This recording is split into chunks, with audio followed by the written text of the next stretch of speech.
we're going to use a file we created earlier from the basic modeling example, and I've got that in my example files, and the actual file is just called guy01, so I'm going to click that and drag that out into the 3D viewport.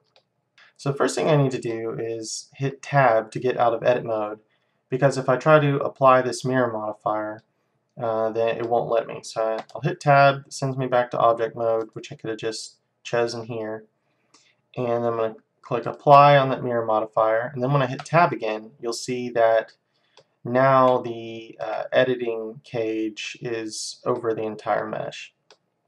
So on here we have a subdivision surface modifier, and I actually want to get rid of that because when you're sculpting we want to use a modifier called the multi-resolution modifier. So I'm going to hit X to delete that, and you'll see that underneath that, the effects of that subdivision modifier, we just have a very simple blocky looking mesh. Under add modifier, I'm going to choose multi-resolution.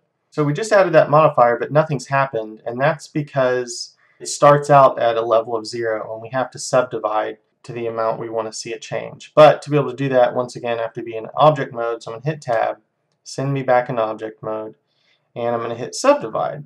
And when I do that, you'll see immediately that it begins to have a similar effect as the subdivision surface modifier. And if I click subdivide again, you'll see that it's basically right back where it was.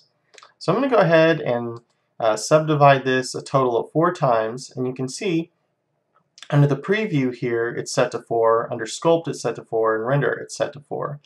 And that is the purpose of the multi-resolution modifier. Basically, these 3 settings allow you to view your mesh at these different levels of subdivision. For instance, we could turn the preview all the way down to 0, and while we're in object mode, it will appear as though there are no levels of subdivision surface. However, because sculpt is still set to 4, if I click on this and I change over to sculpt mode, you'll see that we see those 4 levels. And of course, when we render, that will render out to whatever we have that set to do. So I'm going to hit the tilde key that maximizes this window, then I'm going to hit T to bring up my tool shelf.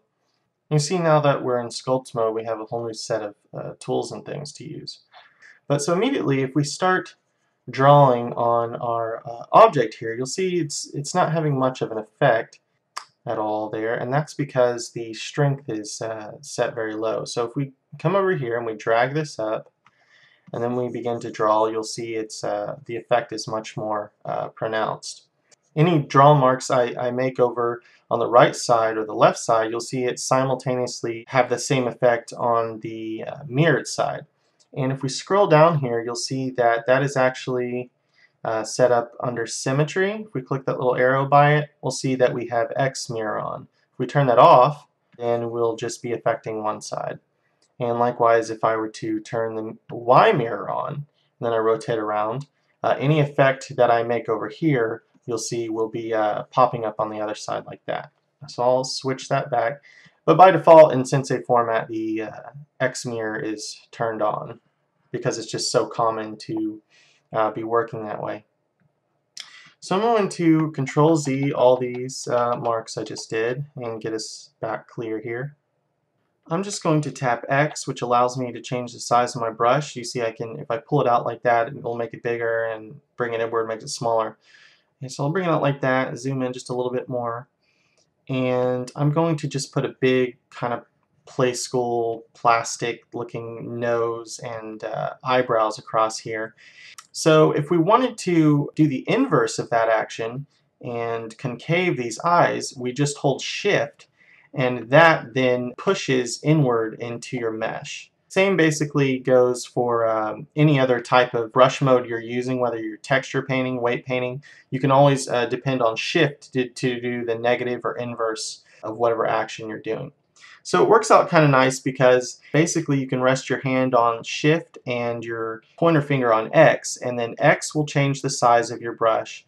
And then Shift X, moving that closer inwards will increase the strength, or Shift X and then pulling that outer circle away will decrease the strength, as you can see over here. And between those three options are basically all the options you need to control your brushes for the most part, which really speeds things up. Okay, so we're not actually going to worry about doing the face just yet, so let's go ahead and Control Z and undo all those actions and get us back to a blank slate there. So for right now, we just want to worry about smoothing this really lumpy looking guy out and just putting a little more definition on the basic character's body. To do that, we're going to use the smooth brush. So I'm going to click over here on this brush, and you'll see when I do, there's a lot of really interesting brush options. So I'm going to switch this over to the smooth brush. As soon as I start using the smooth, well, nothing's happening because my strength is set to super low over here, as you can see. So I'm going to press Shift X and bring this inward, increasing the darkness of that inner circle there, which tells me it's strengthening the brush. And then I'm going to start smoothing all this out. That's a bit too much, so I'll make it a little bit lighter, like that. And like for instance, this really defined pelvic bone here, I'll go ahead and smooth that out, smooth this waist some like this. Smooth these real lumpy looking arms here, this chest. Just tapping X to quickly increase the size of that brush. And I'm just going to smooth this head out some.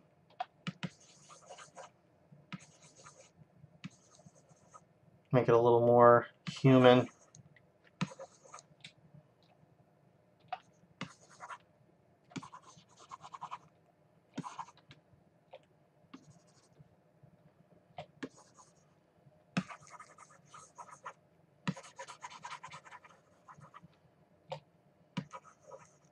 Okay, so we could spend 1,000 hours smoothing out a lot of this stuff in the way in which we want, but there is a quicker option, but it's a bit akin to using the dark side of the force.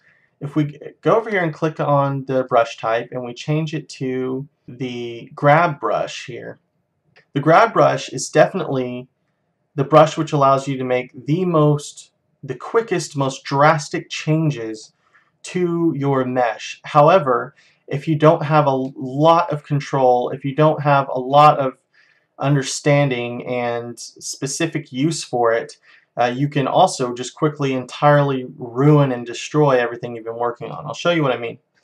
If I tap X to go ahead and increase this grab brush the size of this grab brush even more, and I try to pull in these kind of looking wings, you'll see how much really quick change I can make to my character here.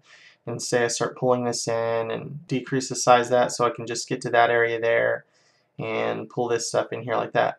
I just pulled all that bit in there, and so I'm going to change this over to the smooth brush and smooth that out. But let's go ahead and use this grab brush to affect this head. All of these brushes use hotkeys. So for the most part, the first letter of each of these brushes will correlate to its hotkey. So to get the grab, we can just tap G. To get the smooth, we can just tap S. And it might take you a while of clicking on these and using these before you can remember what you're trying to use. But just tap G, that brings up my grab brush. Hit 3 to go into the right view so I can get a precise grab on this, and I'm going to try to kind of pull out a little bit of a chin, and like that. And you can see that looks pretty crazy here, so I'll start pulling this in and pulling this down and pulling this over, and I'm just trying to work out a little basic shape here. Maybe pull this neck some in, pull that out a bit, pull that head down. Then I'm going to tap S to get my smooth brush.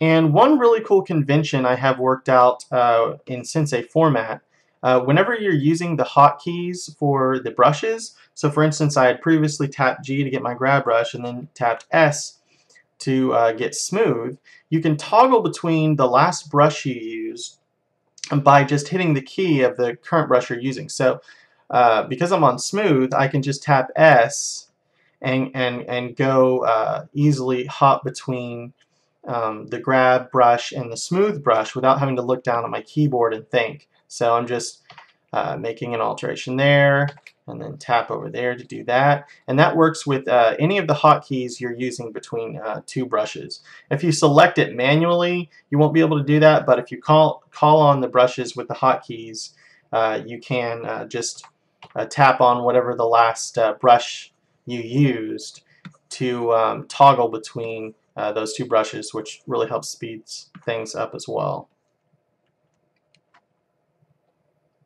So I'm going to try to actually use my grab brush to grab a big piece of this back and this shoulder and kind of pull it in that way. And because because the symmetry is on, it should bring the other side towards there, and that should give me some kind of a bit of a back line, a bit of like a back cleavage there, like for shoulder blades. You can see that kind of working there like that, which is neat. And I'll kind of bring that whole thing up some. Looks a little freakish, so I'll tap S, and then I smooth that out way too much, so I'll hit Control Z, Shift X to decrease the strength on that, X to change the size, and that's cool. Now I've got kind of a little bit of a shoulder blades going on there. Tap G to get my grab brush, bring some of this in here, and see, I'm always just navigating, I'm always moving around and getting a look at stuff from a different angle to see what little tweaks I want to make. And that's part of why I always work in perspective view, as you can see here. So I have that set default in Sensei format. Some people work in the orthographic view while they're moving around, which to me just doesn't make any sense, because you want to be working in an environment that's as close as to the end product of what you're trying to make as you can. Just push that in, and I'm going to hit S and smooth this out, Shift X to increase the strength of that a little bit.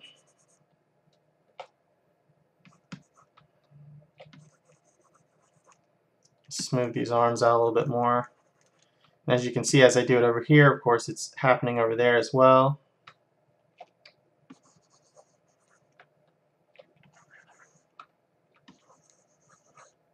Smooth that head out a little bit, becoming less and less alien all the time.